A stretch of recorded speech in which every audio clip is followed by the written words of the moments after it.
بسم اللہ الرحمن الرحیم۔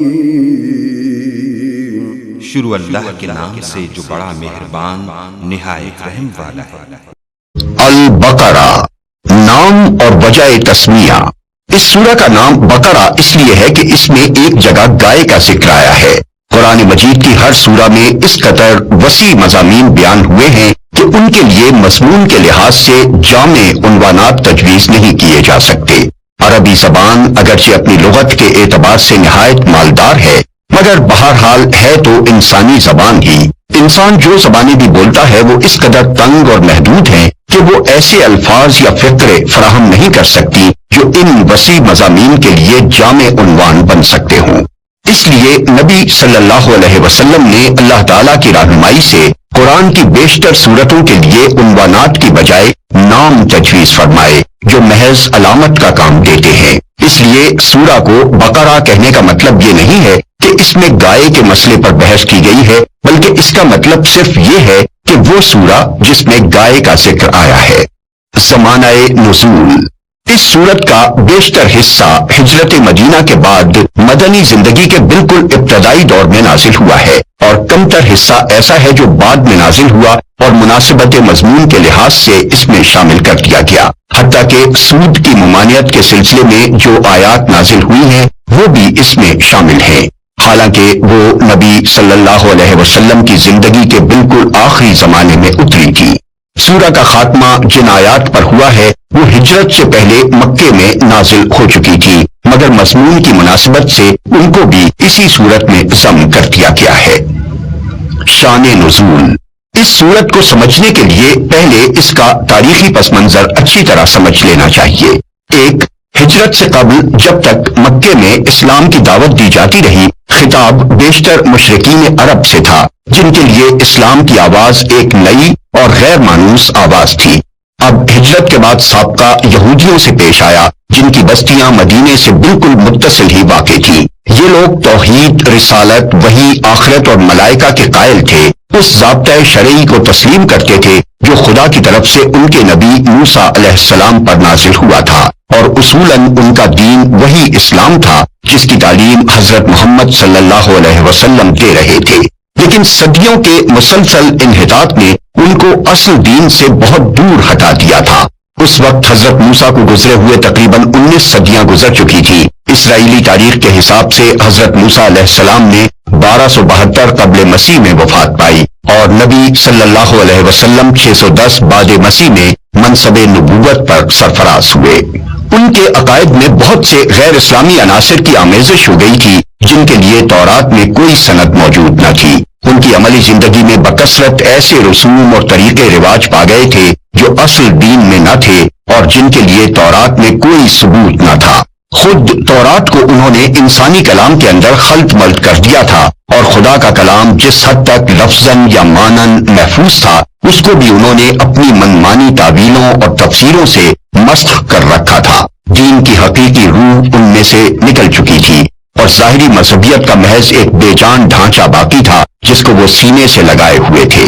ان کے علماء اور مشائخ، ان کے سرداران قوم اور ان کے عوام سب کی اعتقادی، اخلاقی اور عملی حالت بگڑ گئی تھی، اور اپنے اس بگاڑ سے ان کو ایسی محبت تھی کہ وہ کسی اصلاح کو قبول کرنے پر تیار نہ ہوتے تھے۔ صدیوں سے مسلسل ایسا ہو رہا تھا کہ جب کوئی اللہ کا بندہ انہیں دین کا سیدھا راستہ بتانے آتا تو وہ اسے اپنا سب سے بڑا دشمن سمجھتے اور ہر ممکن طریقے سے کوشش کرتے تھے کہ وہ کسی طرح اصلاح میں کامیاب نہ ہو سکے۔ یہ لوگ حقیقت میں بگڑے ہوئے مسلمان تھے جن کے ہاں بدعتوں اور تحریفوں، منہ شگافیوں اور فرقہ بندیوں، استخاں گیری اور مغز افغنی، خدا فراموشی اور دنیا پرستی کی بدولت انحطاط اس حد کو پہنچ چکا تھا کہ وہ اپنا اصل نام مسلم تک بھول گئے تھے، محض یہودی بن کر رہ گئے تھے، اور اللہ کے دین کو انہوں نے محض نسل اسرائیل کی آبائی وراثت بنا کر رکھ دیا تھا۔ بس جب نبی صلی اللہ علیہ وسلم مدینہ پہنچے تو اللہ تعالیٰ نے آپ کو ہدایت فرمائی کہ ان کو اصل دین کی طرف دعوت دیں۔ چنانچہ سورہ بقرہ کے ابتدائی 15-16 رکوع اسی دعوت پر مشتمل ہیں۔ ان میں یہودیوں کی تاریخ اور ان کی اخلاقی و مذہبی حالت پر جس طرح تنقید کی گئی ہے اور جس طرح ان کے بگڑے ہوئے مذہب و اخلاق کی نمایاں خصوصیات کے مقابلے میں حقیقی دین کے اصول پہلو بپہلو پیش کیے گئے ہیں، اس سے یہ بات بالکل آئینے کی طرح واضح ہو جاتی ہے کہ ایک پیغمبر کی امت کے بگاڑ کی نوعیت کیا ہوتی ہے۔ رسمی دینداری کے مقابلے میں حقیقی دینداری کس چیز کا نام ہے، دین حق کے بنیادی اصول کیا ہیں، اور خدا کی نگاہ میں اصل اہمیت کن چیزوں کی ہے۔ 2.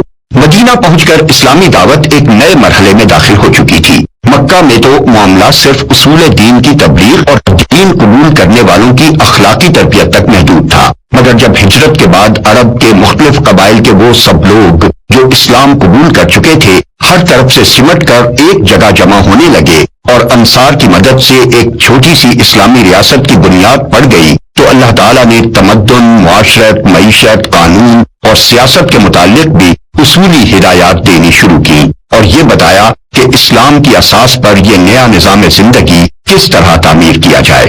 اس سورت کے آخری 23 رکوع زیادہ تر انہی ہدایات پر مشتمل ہیں جن میں سے اکثر ابتدا ہی میں بھیج دی گئی تھی اور بعض متفرق طور پر حسب ضرورت بعد میں بھیجی جاتی رہی۔ 3. ہجرت کے بعد اسلام اور کفر کی کشمکش بھی ایک نئے مرحلے میں داخل ہو چکی تھی۔ ہجرت سے پہلے اسلام کی دعوت خود کفر کے گھر میں دی جا رہی تھی اور متفرق قبائل میں سے جو لوگ اسلام قبول کرتے تھے وہ اپنی اپنی جگہ رہ کر ہی دین کی تبلیغ کرتے اور جواب میں مصائب اور مظالم کے تختہ مشق بنتے تھے۔ مگر ہجرت کے بعد جب یہ منتشر مسلمان مدینہ میں جمع ہو کر ایک جتھا بن گئے اور انہوں نے ایک چھوٹی سی آزاد ریاست قائم کر لی تو صورتحال یہ ہو گئی کہ ایک طرف ایک چھوٹی سی بستی تھی اور دوسری طرف تمام عرب اس کا استحصال کر دینے پر تلا ہوا تھا۔